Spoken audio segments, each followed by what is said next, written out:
तो वहीं सिद्दीकी हत्याकांड में बहराइच कनेक्शन भी सामने आ रहा है। बहराइच के रहने वाले हैं 2 आरोपी। तो एक आरोपी धर्मराज को गिरफ्तार कर चुकी है पुलिस। फरार शिव कुमार की तलाश जारी। तो इस वक्त की बड़ी खबर आपको बता रहे हैं। सिद्दीकी हत्याकांड में बहराइच कनेक्शन भी सामने आया है। बहराइच के रहने वाले 2 आरोपी बताए जा रहे हैं।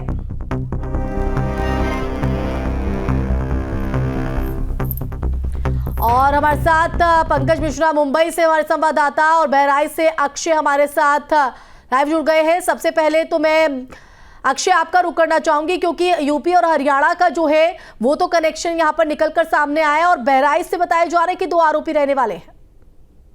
जी बिल्कुल, देखिए तो हत्याकांड हुआ है। जो 2 आरोपी हैं बहराइच के रहने वाले इलाका है। यहाँ पर शिवा गौतम और धर्मराज नाम के 2 आरोपी हैं। ये पुणे में भंगार का काम करने गए थे, जो उनके परिजनों ने बताया। इसके बाद में अब कल इन दोनों आरोपियों का नाम इस जघन्य हत्याकांड में सामने आ रहा है। धर्मराज गिरफ्तार हुआ है जबकि शिवा गौतम अभी भी फरार है। अभी हम खड़े हैं धर्मराज के घर पर ही। ये उस धर्मराज का घर है और उसकी माँ भी हमारे साथ में है। हम उनसे भी बात करके आपको दर्शकों को दिखाना चाहेंगे क्या उनका कहना है, क्या कुछ उनका कहना है। क्या नाम है आपका? कुसुमा। कुसुमा, आपके लड़के का नाम आया है सामने, क्या कहना है? ये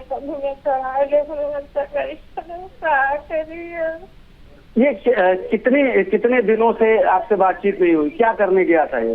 कबाड़ के काम करे गिरे पूर्णा कही जब तक जाई तब हम कबाड़ के काम करे तुमको सगा कोई रात गई ये जगह जाओ क्या बताइए हम। ये कितने दिनों से आपसे बातचीत नहीं हुई थी? हमसे बात 2 महीना में ये भी चक्कर भाई है भाई, तो बात नहीं करा था। तो यहाँ भी क्या झगड़ा झंझट में रहता था वो लड़का? नहीं, झगड़ा नहीं कौन करत रहा है। तब कैसे आपको जानकारी मिली इस बात की? पुलिस आई है तो मन जान पावा। तो फिलहाल तो उनका भैया क्या लिखा था तो कहीं तुम्हारा लड़का बाहर रहा है, कुछ कई डायरी की है तो हमका हमें नहीं पता है। तो हमारा नाम लिखी नहीं, बाप के लिखी नहीं, लड़का के लिखी नहीं। एक बात मुझे समझ कुछ सुनाया। तो देखिए, ये धर्मराज की माँ थी जिनका साफ तौर पर कहना है कि वो लड़का कई समय से पुणे में भंगार का काम कर रहा था, जिसके बाद में आज पुलिस के माध्यम से उन्हें ये जानकारी मिली है कि उसके लड़के ने क्या कांड किया है। जबकि साफ तौर पर कहना है कि यहाँ पे उसकी कोई ऐसी एक्टिविटी नहीं थी। जी ठीक है अक्षय, आप बने रहिए हमारे साथ। मुंबई का भी रुख कर लेते हैं जहां पंकज हमारे साथ बने हुए हैं। पंकज, अब इस पूरे मामले में नया मोड़ सामने आ गया है। लॉरेंस गैंग ने इस हत्या की जिम्मेदारी ली है, जिसके बाद अब ये जो पूरा मामला है वो पॉलिटिकल के साथ साथ अब बॉलीवुड से भी जुड़ गया है।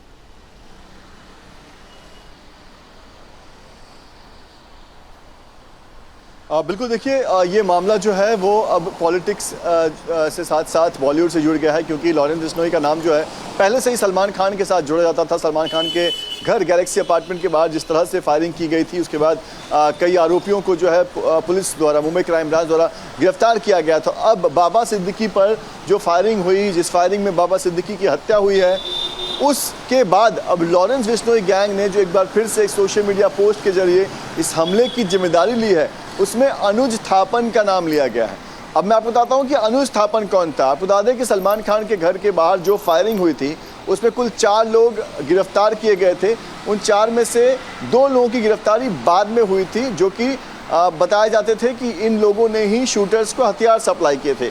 उनमें से एक था अनुज थापन, जिसे क्राइम ब्रांच ने महाराष्ट्र के बाहर से जाकर गिरफ्तार किया था और फिर अनुज थापन को क्राइम ब्रांच की कस्टडी में रखा गया था। आपको बता दें कि अनुज थापन ने क्राइम ब्रांच की कस्टडी में सुसाइड कर लिया था और उसकी मौत हो गई थी।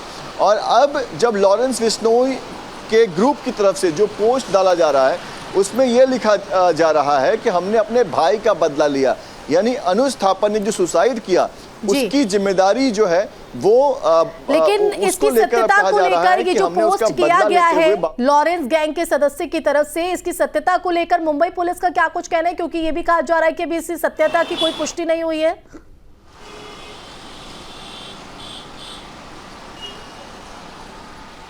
जी बिल्कुल, देखिए जो पोस्ट आया है वो पोस्ट कंफर्म करने के लिए हमने उस पोस्ट को मुंबई पुलिस को भेजा और हम चाहते थे कि मुंबई पुलिस इसकी ऑथेंटिसिटी चेक करे। और मुंबई पुलिस के जो स्पेशल कमिश्नर हैं देवेंद्र भारती की तरफ से हमें ये रिप्लाई आया है कि हम इस पोस्ट की ऑथेंटिसिटी चेक कर रहे हैं, इसके कॉन्टेक्स्ट चेक कर रहे हैं कि क्या वाकई में ये जो पोस्ट आया है ये लॉरेंस बिश्नोई गैंग की तरफ से आया है या फिर कोई अराजक तत्व जो है वो इस पूरे केस को मिसलीड करने की कोशिश कर रहा है। जी बिल्कुल, सत्यता में क्या कुछ निकलकर इसकी पुष्टि कब तक होती है ये देखना होगा, लेकिन जिस तरह से पोस्ट में जिन जिन बातों का जिक्र किया गया है, सीधे तौर पर हत्या की जिम्मेदारी भी ली गई है, साथ ही सलमान खान का जिक्र भी है और कहा है कि दाऊद और सलमान की जो मदद करेगा उनका यही हश्र होगा। तो ऐसे में इस तरह के जो पोस्ट है, इन बातों का जो जिक्र है, वो कहीं ना कहीं पुलिस के लिए चुनौतियां पेश करने वाला है। एक तरह से सीधे तौर पर धमकी देखी जाए। तरह से लॉरेंस, देखिए जिस तरह से लॉरेंस बिश्नोई खुद जेल में है और जेल में रहकर उसका नाम जिस तरह से बार बार सामने आ रहा है, इसके पहले सलमान खान के मामले में ठीक उसी तरह का मोडस अब दिखाई दे रहा है बाबा सिद्दीकी के मामले में। वहां पर भी ऑटो लेकर सलमान खान के घर तक पहुंचे थे शूटर्स, यहां पर भी ऑटो लेकर बाबा सिद्दीकी के दफ्तर के बाहर जो है वो शूटर्स पहुंचे थे। तो बिल्कुल उसी तरह का मोडस, उसी तरह से रैकी की गई। 1 महीने पहले वहां पर भी शूटर्स पहुंचे थे। यहाँ पर बताया जा रहा है कि 2 सितंबर से मुंबई के कुर्ला इलाके में जो शूटर्स थे उन्होंने एक कमरा जो है वो भाड़े पर लिया था और तब से ही वो बाबा सिद्दीकी के तमाम मोमेंट्स पर नजर बनाए हुए थे। और कल उनको मौका मिल गया, पूरी तैयारी के साथ वो पहुंचे थे और जब वहां पर दशहरे की भीड़ थी, लोग जो है वो माता के विसर्जन के लिए वहां पर जा रहे थे, उसी भीड़ का फायदा उठाकर अंधाधुंध फायरिंग जो है वो बाबा सिद्दीकी पर शुरू कर दी गई। और ये फायरिंग सिर्फ धमकाने के लिए नहीं थी, ये फायरिंग जो की गई थी ये शूट टू किल था, यानी कि मारने के लिए, हत्या करने के लिए फायरिंग की गई थी। सारा का सारा जो गोली था वो शरीर पर लगे, ये पूरी कोशिश थी और वही हुआ कि जो गोलियां हैं वो इस तरह से इतने नज़दीक से लगी कि बाबा सिद्दीकी के शरीर में गोलियां जो है वो आर पार हो गई। और यही वजह था कि वहीं पर बाबा सिद्दीकी गिर पड़े। हमलावर पहुंचे थे, जिस मकसद से हमला किया गया था उसमें हमलावर कहीं ना कहीं कामयाब भी हुए। पंकज, मैं लौटूंगी आपके पास, एक बार फिर से अक्षय का रुख करेंगे। अक्षय, जो आरोपी के परिजन है वो तो रो रहे हैं, उनका ये कहना है कि उन्हें इस बारे में कोई जानकारी नहीं है, लेकिन जो बहराइच कनेक्शन निकलकर सामने आया आरोपियों को लेकर, पुलिस का क्या कुछ कहना है? देखिए, पुलिस अभी जो लोकल पुलिस है, स्थानीय पुलिस है, वो किसी भी प्रकार का बयान देने से बच रही है अभी। हालांकि लगातार पुलिस और तमाम जो सुरक्षा एजेंसियां हैं वो इस बात की जांच में लगी हुई है कि कहीं और भी लोग तो यहाँ के नहीं हैं जो इनके संपर्क में हो या इस हत्याकांड से जुड़े हुए हो। हालांकि जो परिवार वाले हैं उनका साफ तौर पर कहना है कि जो उनके लड़के थे, उनके बच्चे थे, वो वहां पर पुणे में भंगार का काम कर रहे थे। उन्हें बिल्कुल भी जानकारी नहीं है कि उनका ऐसे हत्याकांड में किसी भी प्रकार का रोल हो सकता है। हालांकि एक बात वो और कह रहे हैं कि तमाम जो पहले की उनकी यहाँ की जो जीवन शैली थी उसमें किसी भी प्रकार के वो झगड़े झंझट में नहीं थे, सीधे लोग थे।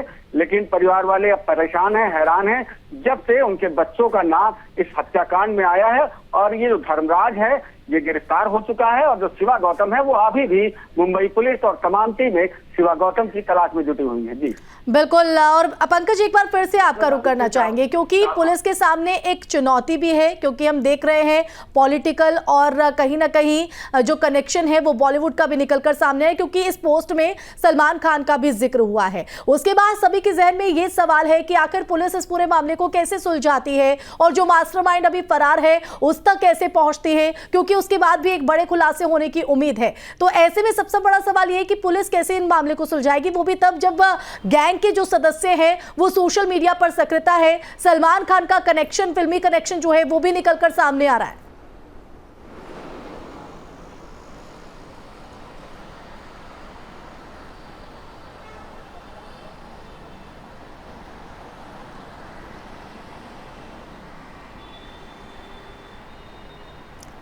पंकज, आप तक पहुंच रही है आवाज?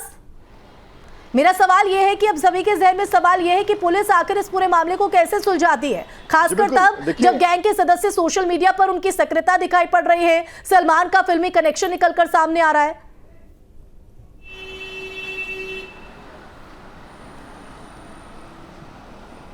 जी बिल्कुल, मैं आपके सवाल का जवाब दूं उसके पहले मैं एक और चीज़ जो है वो साफ कर देता हूं। शिवा गौतम जिसका नाम हम ले रहे हैं बहराइच का शिवा गौतम, जिसके बारे में कहा जा रहा है ये इस पूरे मामले में मास्टरमाइंड बताया जा रहा है। भले ही परिवार जो है वो मानने के लिए तैयार नहीं है, परिवार का कहना है कि वो स्क्रैप के बिजनेस के लिए पुणे गया हुआ था, लेकिन इस पूरे मामले का वो मास्टरमाइंड कहा जा रहा है। तीसरा आरोपी जो फरार है वो शिवा गौतम है, और शिवा गौतम को लेकर जानकारी मेरे पास है वो मैं आपको बता देता हूँ कि शिवा जो है वो 5-6 साल पहले जो है वो पुणे में आया था। पुणे में उसने स्क्रैप का काम शुरू किया था, और आज जो 2 लोग पुलिस की गिरफ्त में हैं, उनका नाम गुरमैल और धर्मराज, ये 2 लोग पुलिस की गिरफ्त में हैं।